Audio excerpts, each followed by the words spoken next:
Olá, tudo azul com você? Estou chegando com mais um Portal Ludoli Notícias. Hoje, sexta-feira, dia 2 de dezembro de 2022.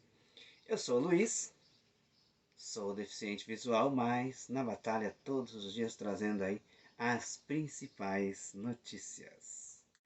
E hoje, dia de jogo do Brasil, né? O Brasil entra em campo hoje na Copa do Mundo e é hora de ver os horários aí, é hora de ver os horários. Vamos ver os horários de funcionamento dos bancos, por exemplo. Os bancos estão autorizados, né? E definirão seus horários, cada, cada, cada instituição bancária, mas é mais ou menos assim, segundo a Febravan. Os bancos abrirão para estados que acompanham o horário de Brasília. Os bancos abrirão às 9 da manhã e fecharão e encerrarão o expediente às 14 horas, né? 2 da tarde. Para os estados que têm uma hora a menos do que o horário de Brasília, como é o caso do Mato Grosso do Sul, os bancos abrirão às 8 da manhã e encerrarão o expediente às 13 horas. Para o horário em que o horário é 2 horas a menos que o horário de Brasília, os bancos abrirão às 7 da manhã e fecharão às 12 horas, né? Então, gente, fique ligado. Hoje tem Brasil e Camarões pela Copa do Mundo. Aqui no Mato Grosso do Sul, o jogo começa às 15 horas, 3 da tarde. Né? Para quem acompanha o horário de Brasília, o jogo começa às 4 da tarde. Agora eu falo com você que está precisando trocar os pneus do seu carro. Venha para a Master Pneus. Na Master Pneus você tem pneus de qualidade, de variadas marcas, nacionais e importados, para carros, caminhonetas e caminhões. E ainda parcela suas compras em até 12 vezes no cartão. A Master está na Avenida Internacional em Pindotiporã e atende Pindoti, Sete Quedas e toda a região. Master Pneus, vem pra cá! Bom, gente, ainda falando do horário do jogo da Copa do Mundo, né? Os Correios irão funcionar hoje até 1 hora antes do início da partida, tá? Então, independente do horário, do fuso horário, né? Os Correios irão abrir até 1 hora antes do horário da partida. Para os centros de distribuição, perdão, para os centros de distribuição dos Correios, eles abrirão até às 15 horas. Tá? Então, os centros de distribuição vão abrir até às 15 horas, 3 da tarde. Né? E as agências, 1 hora antes da partida, fecha para o pessoal assistir o jogo. Né? O INSS também funcionará só na parte da manhã, né, em alguns locais até às 13 horas, mas na maioria dos locais até às 14 horas, horário de Brasília. O Carrefour foi multado em R$ 400 mil por danos morais coletivos. Você deve se lembrar de um vídeo que inclusive circulou nas redes sociais de um funcionário limpando o chão do hipermercado a mando da gerente da empresa. A gerente estava na frente do funcionário e fazendo com que ele limpasse o chão de joelhos. A cena foi filmada por um cliente do Carrefour que depois publicou nas redes sociais. A ação foi movida pelo Ministério Público do Trabalho. Então, o Ministério Público do Trabalho do Mato Grosso do Sul moveu essa ação, é o Carrefour de Campo Grande. E ontem, um juiz da Justiça do Trabalho multou o Carrefour em R$ 400 mil. o, a multa foi aplicada, a condenação, aliás, foi aplicada por assédio moral organizacional. Isso é quando, segundo o juiz trabalhista, a empresa tem o hábito, né? Os seus diretores têm o hábito, né, de fazer, né, com que os funcionários sejam humilhados dessa forma, e isso passa a fazer parte da cultura da empresa, segundo o juiz trabalhista. E por isso condenou então o Carrefour a 400 mil reais indenização coletiva. É claro que o Carrefour pode recorrer da decisão ainda. O Carrefour informou em nota que continua fazendo suas verificações internamente. Bom, não sei quando vai acabar essas verificações, né? Porque quando se humilha uma pessoa, segundo ainda o juiz trabalhista, fere a dignidade humana, né? E o valor real do trabalho. Então é necessário que o funcionário seja valorizado em qualquer esfera de sua vida, né? Ele tem que ser valorizado sempre. Parabéns ao Ministério Público do Trabalho do Mato Grosso do Sul por essa ação. É complicado, né, gente? Acho que a pessoa, porque trabalha em um determinado local, ser humilhado não tem nem palavras, né? Nós temos que aprender a valorizar o outro, independente de sua função. Todo trabalho é digno, né? E, e não é porque o fulano é A ou B que deva ser humilhado ou paparicado. Nós temos que tratar todos com igualdade. Isso vale para todos. E uma informação que acabou passando batida aqui sobre essa questão do Carrefour é que enquanto a ação ela tramitava na Justiça do Trabalho de Mato Grosso do Sul, outras pessoas, outros funcionários também denunciaram a empresa por diversas formas de, de assédio, né? Humilhações que não foram descritas totalmente na nota em que eu vi, mas humilhações semelhantes a essa do funcionário em que limpava o chão do hipermercado de joelhos. Os trabalhos de busca lá na rodovia 376 em Guaratuba, São Paulo, continuam. Entrou hoje no quarto dia, né? Nesta noite, as buscas não pararam, né? E continuaram pela madrugada.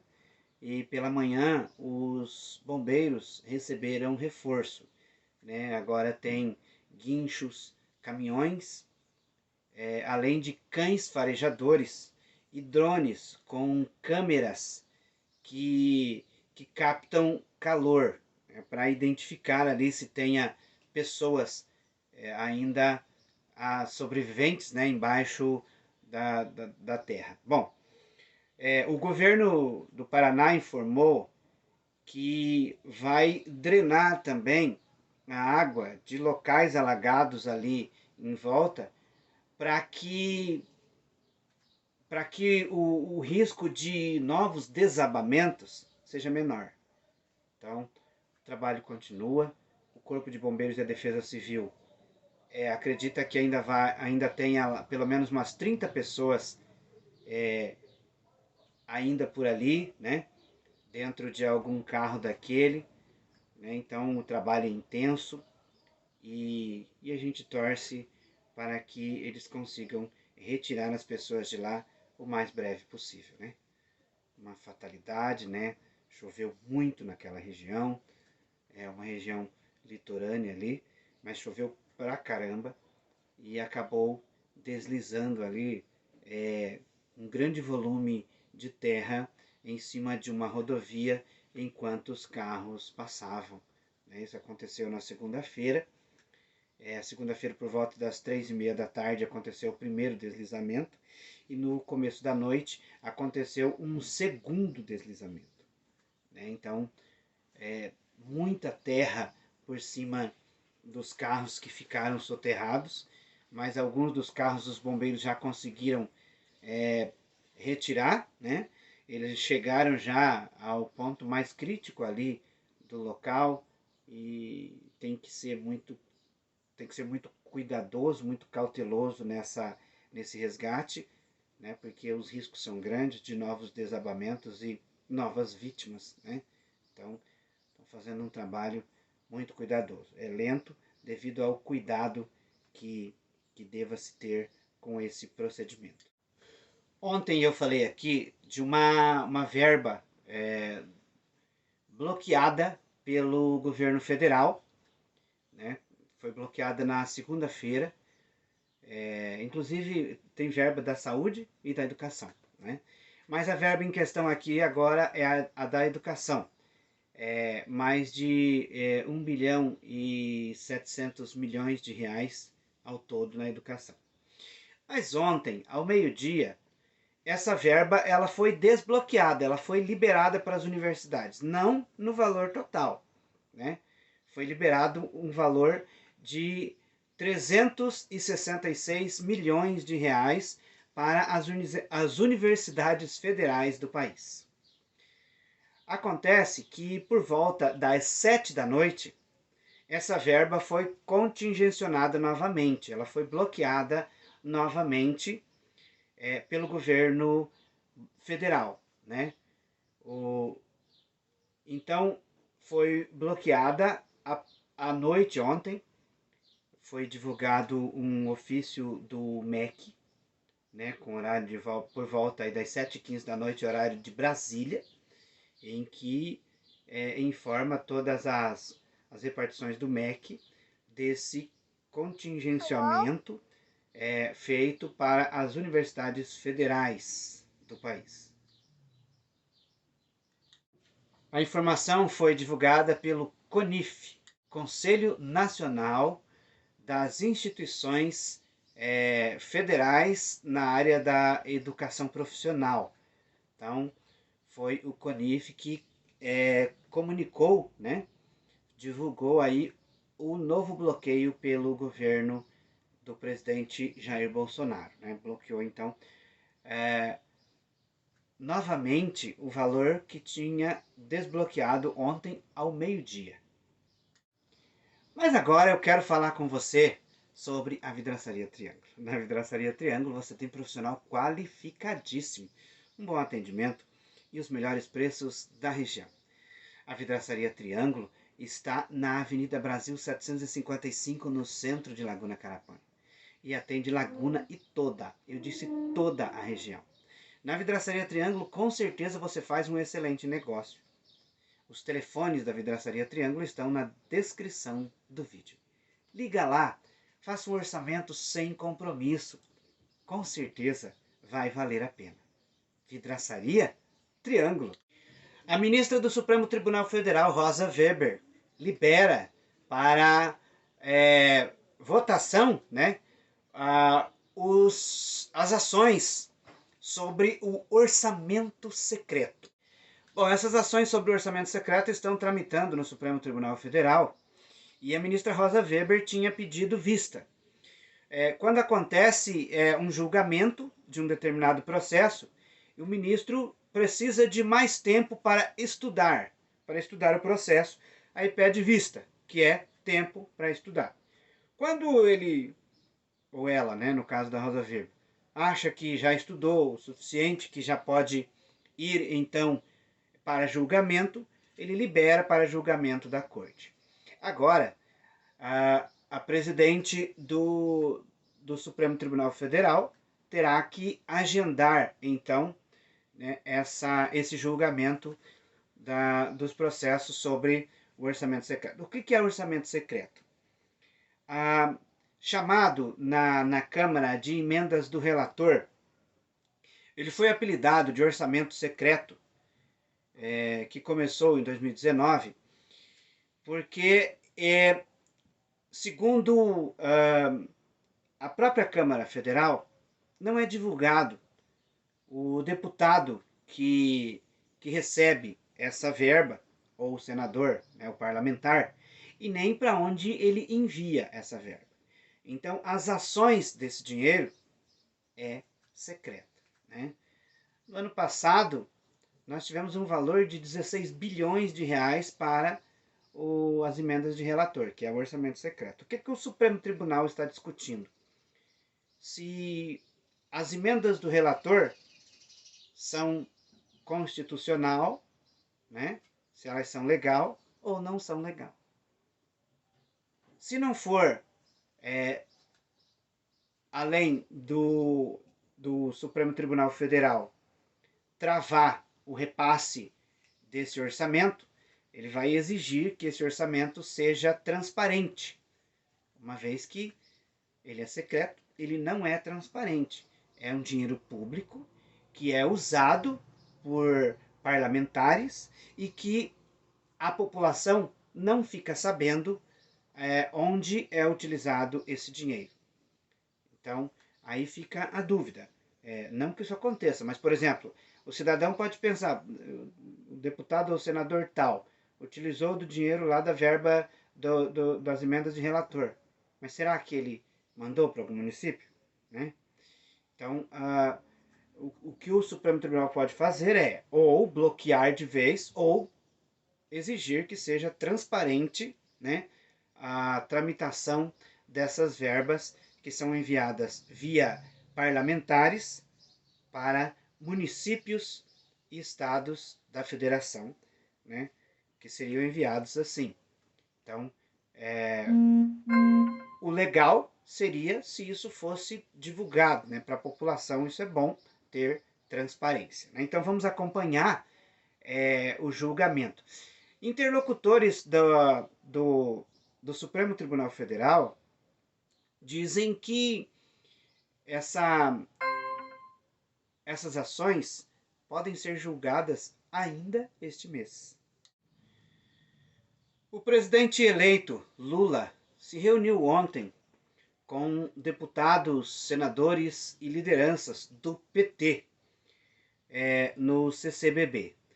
E lá informou aos mesmos que Gleisi Hoffmann continuará no ano que vem como presidente nacional do partido. Decidindo então não dar